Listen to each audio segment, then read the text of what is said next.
Okay, so good evening everyone. I hope you're doing well. So I apologize for sending you this video at this late na time, but this is very important too, especially sa naming. But very easy ay lang makabala ka, easy ra jud kay na siya. Importante lang jud kayo nga ako ning isang istorya ninyo kay apil mo gud siya sa assessment ko, yung pasin ba maglibog na noon mo. But ay lang jud mo kabala ka, kay very easy ra jud kay siya. So unta makasabot mo, so dali ra kay ni siya na video. So kay nakabalo naman mo sa akong unsaon pag-naming sa ayupak name of alkanes. So kini siya na part is pa-reverse siya. So ang inyong buhaton is mag-draw og condensed structural formula for the given na ayupak name. So for example, in ani mag-draw ta og condensed structural formula for 3-ethyl 2,3-dimethyl pentane. So ang pinakauna nimong buhaton, ang step 1 is imuhang tan-awon ang iyahang parent name. So iyahang parent name is pentane man. Then si pentane is nag-consist man og 5 kabuok carbons. So sa step 1 ibutang nimo si 5 ka carbons, 3, 4, 5. And then don't forget nga inyong nambiran ha, para dili mo maglibog. So 1, 2, 3, 4, 5. Then sa step 2 is naman tayo nakita diri na alkyl group which is ethyl ug dimethyl. So meaning na ay alkyl group ta na nga i-attach. So kay ang nakabutang man diri kay 3-ethyl man. So si ethyl nabilong siya sa middle carbon which is si 3. So mo ni siya nabutang na to ang naka-branch ni middle carbon na duha ka carbon which is ethyl ni siya. If duha carbon, so ethyl. So sakto na 3-ethyl na natay 3-ethyl. Then dire the second is 2 and 3 dimethyl. So meaning dimethyl man na ay duha ka methyl group. Then nabilong siya sa number 2 ug sa 3. So naman diri si number 2 ug si 3. So meaning are na to i-attach ang usa ka methyl diri sa second carbon. And sa third carbon, kay 3 man ang nakabutang, so meaning are na to siya sa babaw i-butang si carbon. So nakita na nato nga na 3-ethyl 2,3-dimethyl pentane. Then sa step 3 is ang imuharang buhaton is i-attach na lang nimo si hydrogen. So mao na ni siya na forma. But imuha lang butangan og hydrogen. So dire is CH3 because nakaband naman siya kausa. Dire is CH na lang kay na naman siya naband na tulo. Then dire CH3 kay na siya band nga usa. Then dire kay dire kini siya is nakaband naman siya kaupat. So wala ra siya H kay mabutang kag H dira. 5 na ang maband ni carbon. So, 4 rabi ang maband ni carbon. So, wala na kaibutang nga hydrogen dira. Then dire, CH3 kay usa raman. Then dire kay CH2 kay na duha ka buok bonds. So, dire CH2 kay na duha ka bonds. And this, ang last kay CH3 kay nara siya usa ka bond.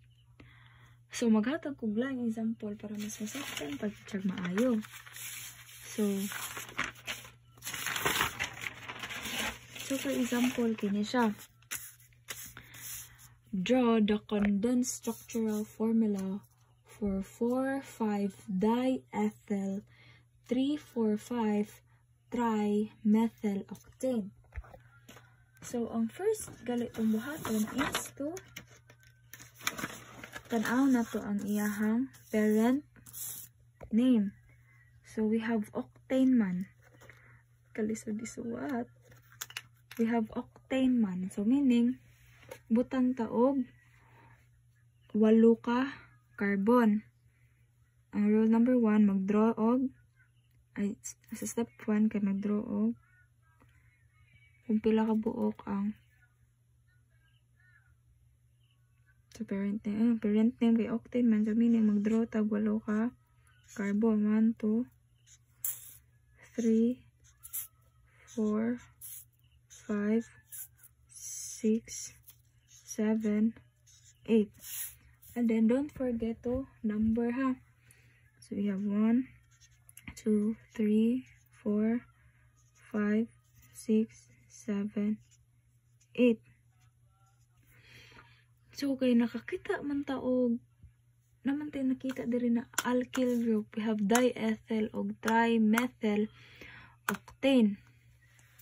So si 4 ug si 5 is diethyl. Meaning sa ethyl na ay duha ka carbon nga nag-bonds. So arita ni 4 mag-una. So magbutang taog ethyl sa alkyl group. C and C. So ethyl na, di ba? Kay naay duha ka carbon. Then napaman si usa kay diethyl man. So arita sa number 5. So we have ethyl Japon. C o C. So all goods na si 4, 5 diethyl. So ang ato na lang pangitaon si 3, 4, 5 trimethyl octane. So kay tri man, so meaning na ay tulo ka methyl nga group. So ang number nga naa diri is 3, 4 and 5. So arita sa 3. Ari si methyl. We have usara ka carbon kay methyl raman. Then diri 4 is ari sa babaw. Oh my god, wala space. Asa kay ari ni siya sa babaw ha. Ari ni siya sa babaw. Then ang usa pod sa number 5 sa 5 is usa sad ka methyl group. So ngin ani ang condensed structural formula niya. But kulang pa. We have to input the hydrogen. So dire ang mga kwadra niya is CH3. CH3 na siya. Dire CH2. Dire naman siya tulo.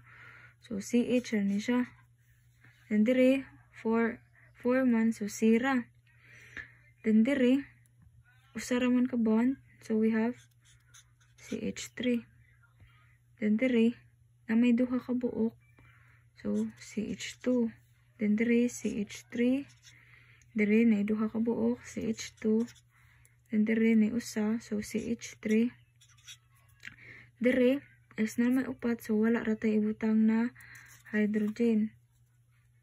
Dire sa babaw, kabaan siya ka usa, CH3.